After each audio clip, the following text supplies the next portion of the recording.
So I came back from Thailand having played with loads of bands, and I'd made a vlog about it and I'd posted that on YouTube. If you haven't seen it, I've put a link in the description below. Then in the next couple of days when I was home, I had loads of clients and pretty much everybody said the same thing to me. They said, I saw your vlog, I would love to be able to do that. I would love to be able to just rock up and start playing with other musicians or a band. And my reaction is, well, you can totally do that. What I'm doing is not super difficult, and I can definitely share what I'm doing with you. And that's what this video is about. It's about giving you some exercises and ways that you can practice that are going to move you into the position where you'll be able to do that too. And let me tell you, it's not hard. It's simple. It's really simple stuff. But you know, to be able to do something like that, it's not the length of time that you've been playing. It's not how many hours a day you practice. It's your mindset and applying what you do know in a really practical way. So that's what this video is about. You get a completely free 5-page PDF, and with all of these thoughts written down. The link is going to be in the description below. This video, I'm going to be using my beautiful silver-plated Goldington tenor for demonstration purposes. So I'm going to be demonstrating on the tenor, but this video is also for alto players, and as usual I'll have the names of the notes that I'm playing in the titles below, but it's not rocket science, it's super straightforward.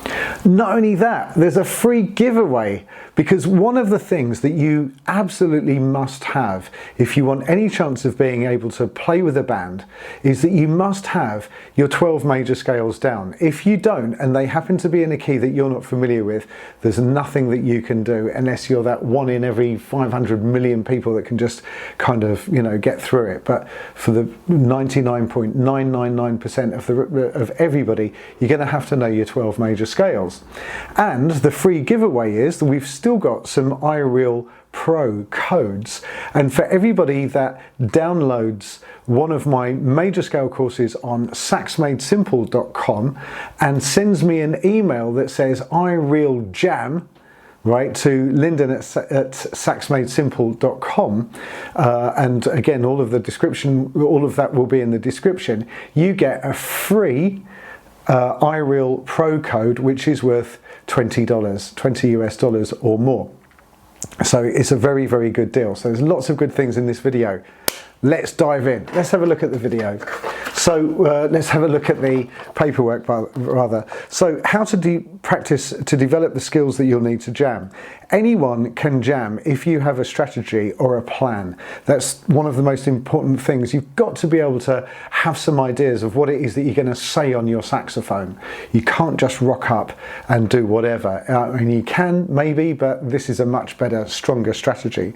So if we take a major scale that you feel really confident in, let's say for example D major for the tenor sax, which is concert C pitch, and that's going to be A for alto saxophones. So you're going to be in A for alto saxophones and D for tenor saxophones. We know that the root, the third, the fifth, the seventh and the ninth are the important notes of the scale, and so we could pick one of those. But if I pick the root, it's going to sound a bit obvious or safe. So what I'm going to do is I'm going to pick the third note of the scale, which is the F sharp. Now, the 3 rules of improvisation tell us, keep it simple. So this is just mind-bogglingly important, and this is a real easy pitfall for beginners to fall into, that you ignore this golden rule of keep it simple. And however simple you think you are keeping it, you need to keep it more simple than that. Use repetition, develop ideas and use space. If you follow these principles, it's going to result in a solo that tells a story. So I'm going to comply with that. And the way that to simulate having a band, what I'm going to be doing is using a backing track, and I'm going to pick a nice, spacious, non-intimidating backing track, fairly slow, like Session Band Soul Jazz Funk Volume 3. And the genre that I'm using is laid back funk. And I've muted the strings and the lead instrument, the clarinet, to allow more space. Now I have a backing track, the rules and the starting note. So what I'm going to do is I'm going to go from the F sharp to the G backwards and forwards. So I know what key I'm in the key of D. I've got a nice backing track and I'm just going to go from the third to the next note up and down. Now this may not sound very interesting when you describe it in words, but believe me, it sounds really, really nice. And what I'm focusing on is rhythmic ideas. That's really what I want to be able to explore here, are some nice rhythmic ideas. So here we go, let's have a listen to that.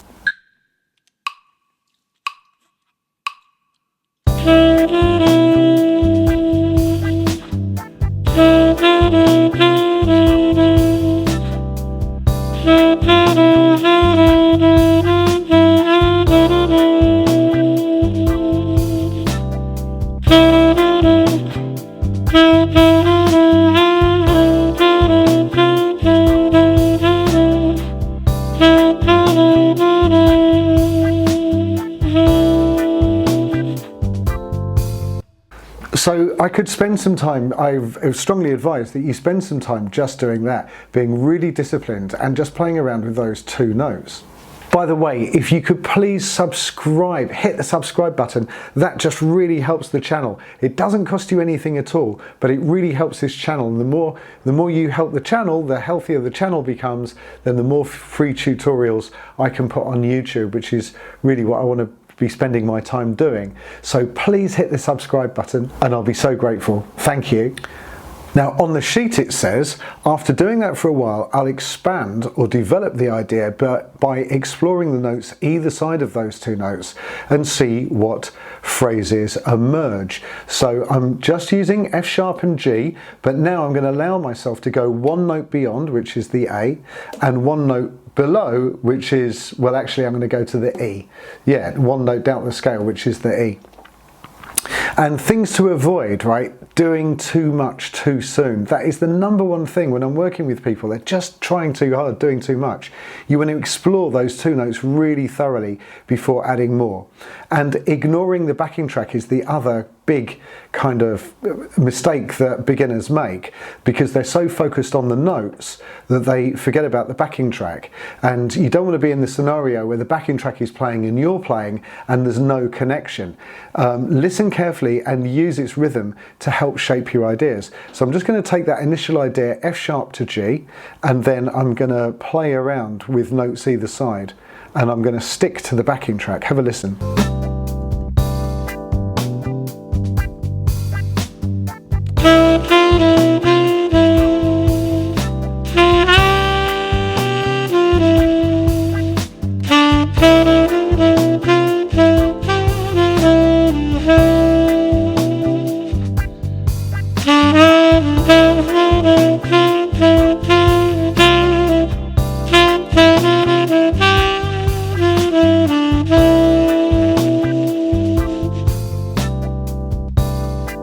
Sounds really lovely, it just works, it just really works.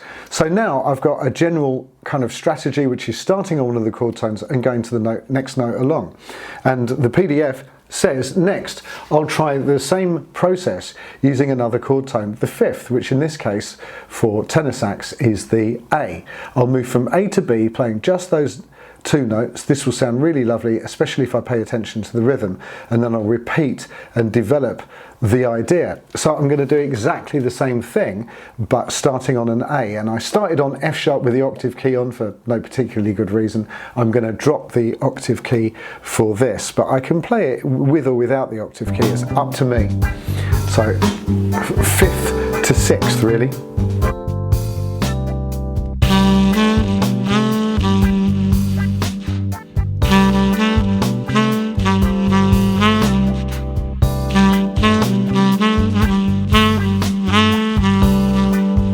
Now if I develop that idea,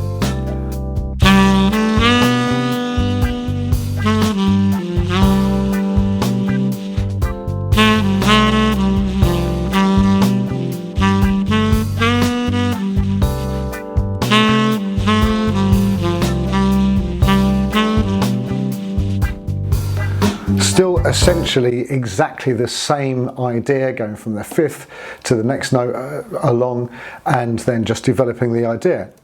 And then I'm going to, as you can maybe start to guess, I'm going to do exactly the same thing, starting on the seventh, which in this case is the C sharp, and I'm going to move to D with the octave key, following exactly the same approach. So the first time I'm just for a few bars, I'm going to play the C sharp to the D, which is the seventh to the root, and kind of emphasizing the seventh more than the root.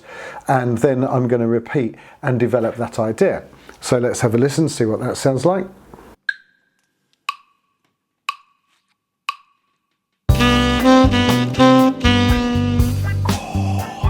Lovely, just so nice. I love that sound.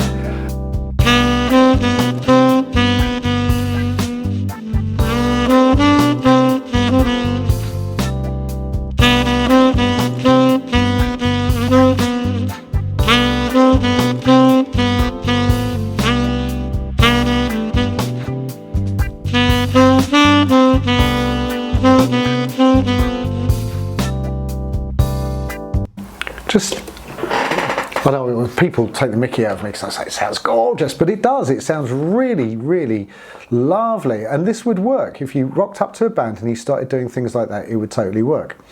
At this point, I could rotate between the three ideas. So starting on the F sharp or the third, then starting on the A, which is the fifth, and starting on the C sharp, which is the seventh. Cycling through these ideas while gently developing them will create beautiful evolving phrases. So let's see what that sounds like. So I'm going to cycle through. So I'm going to do a little bit on the F sharp to the G from the third, then I'm going to start on the fifth and then on the seventh.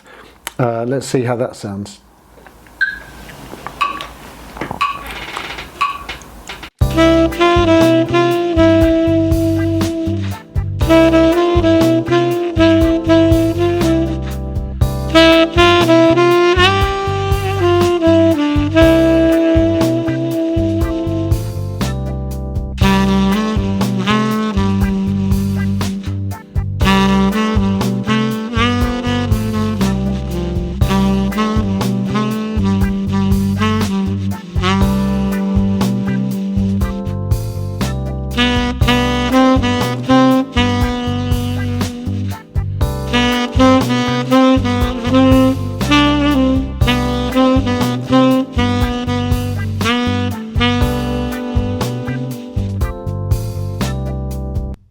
Well, I don't know what you think, but I think that sounds really pleasing to the ear. It's just really lovely.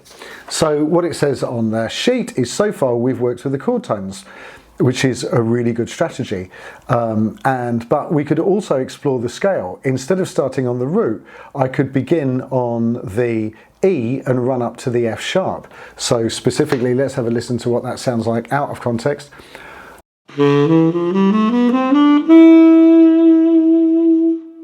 And even though that's just the notes of the scale, when you play it not starting on the root, it just sounds like a lovely phrase, and it is.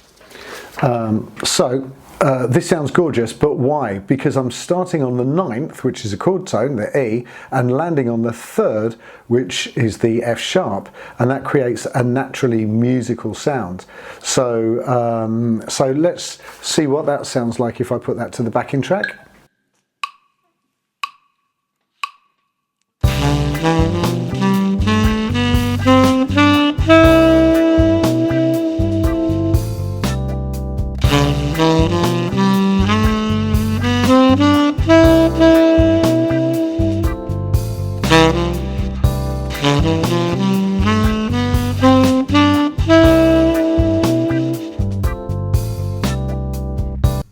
Started on a slightly different note, or a completely different note there in the middle, but you get the idea.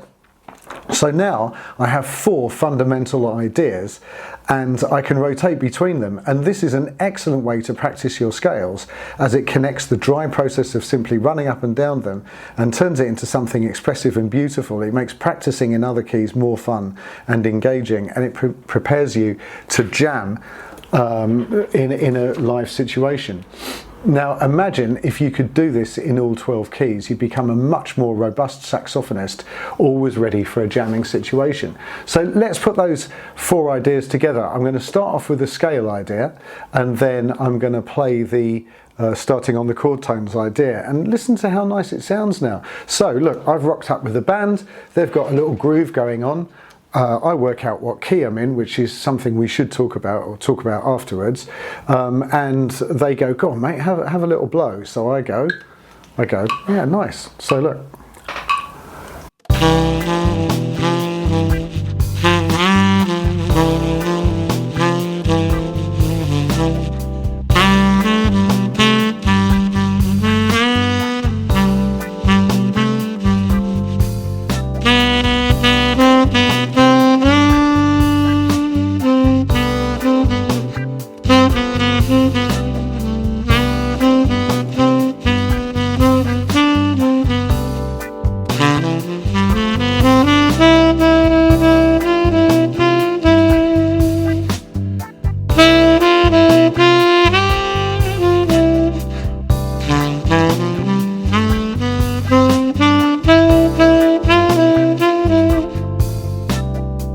I don't think there's any band that would think, "Oh, that sounds terrible, you know, that just sounds off," you know, because it can't possibly, because you're using the chord tones and you're using the scale tones and you're bringing structure into your practice.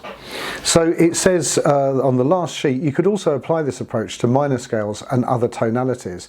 This method will not only improve your improvisation, but also make practicing more enjoyable and inspiring.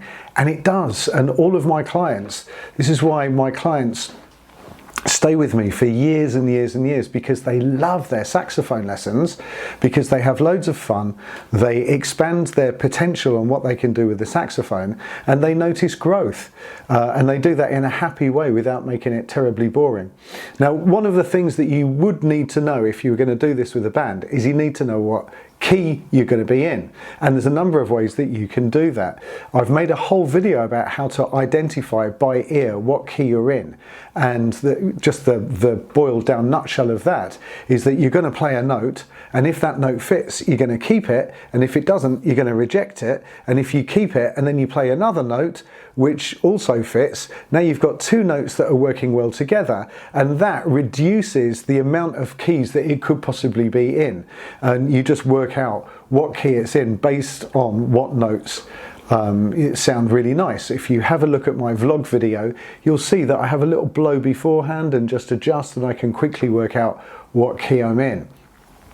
So you can do it by ear, and I suggest that you do, because that's a really strong way of developing your musicality. There is another way. Just ask them, what key are we in? Then, of course, if you're an alto player or a tenor player, you won't be in the same key. And what you can do is go to my website, Sax Made Simple, and download completely free of charge a transposition sheet so that you can print off and keep in your case. So you've got any doubts about what key you're supposed to be in, then this chart is going to help you and let you know what key you're in. Right, so I want you to go away and practice that. You can practice it to the Soul Jazz Funk session bands, Soul Jazz Funk Volume 3 on a laid back funk, or find something else. There's a million backing tracks on YouTube that are all free of charge, which is such an amazing resource. Now, in this day and age of information that we live in, we are so blessed to have so much information out there. But unfortunately, there seems to be, like, if you ask a question, there is a tidal wave of answers that come back at you, and it's really difficult to know how to sift through that and focus on what is going to drive you forward the most efficiently and the happiest and just in the most useful way. And I'm here to tell you that you can trust me when I tell you that getting your major scales down is the most significant thing that you can do. If you already have them down, brilliant. But if you don't have your major scales down, then you really need to focus on that. And that's why on my website, saxmadesimple.com, you can buy a course which takes you through each and every single major scale, gives you some jamming ideas on it, helps you play it in 2 octaves and apply it to a backing track and gives you some lovely improvisational phrases.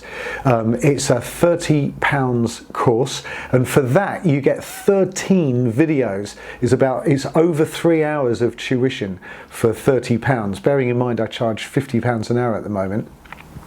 So it's a really good deal as far as the amount of effort that I've put into this. They've been really well received, and you get a free iReal Pro code if you send me an email that says iReal Jam to lyndon@saxmadesimple.com when you make a purchase. Right, that's it from me. Please subscribe to these videos. I should have said that right at the start. Please subscribe to the videos. That really helps the help of this channel. I do hope you found that useful, and I'm really looking forward to seeing you in the next video. Take care. Bye bye.